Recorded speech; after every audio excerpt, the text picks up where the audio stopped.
12 বছর থেকে নবীজির বয়স যখন 50 তখন আবু তালেব ইন্তেকাল করছে।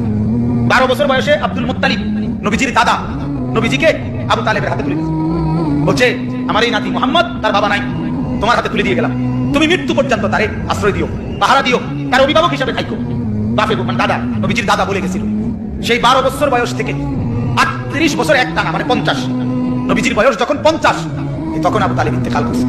38টা বছর একটানা যে নবীজির পাশে ছিল, আল্লাহ নবী সাল্লাল্লাহু আলাইহি ওয়াসাল্লামের কি পরিমাণ খেদমত করছিল, সেবা করছে, আশ্রয় দিছে, অভিভাবক হিসেবে পাহারাদারি দিছে, নজরদারি রাখছে।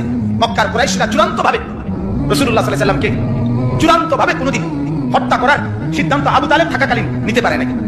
শুধু আবু তালেবের প্রভাব প্রতিপত্তির কারণে, আবু তালেব বড় নেতা ছিল এই কারণে, কিন্তু রাসূলুল্লাহ সাল্লাল্লাহু আলাইহি ওয়াসাল্লাম সেই চাচার বিনিময়ে এই পরিমাণ চেষ্টা করছে যে চাচা আজ এতটা বছর আপনি আমার পাশে, আপনি কালেমাটা পড়েন চাচা।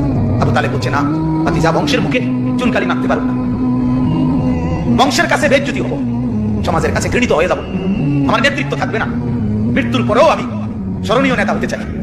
নাউজুবিল্লাহ। আল্লাহ নবী সাল্লাল্লাহু আলাইহি ওয়াসাল্লাম তখন বলছে চাচা এক কাজ করেন, তাইলে কানে কানে বলেন, কানে কানে কালেমাটা কানে কানে শোনান। আমি কসম করছি আমি হায়াত থাকাকালীন জগতের কাউরে কোনোদিন বলবো না আপনি যে ঈমান আনছেন, শুধু হাসরের মাঝে আমার আল্লাহর সামনে সাক্ষী দেব আমার চাচা ঈমানদার ছিলেন। এত সুযোগ দেন, এত সুযোগ।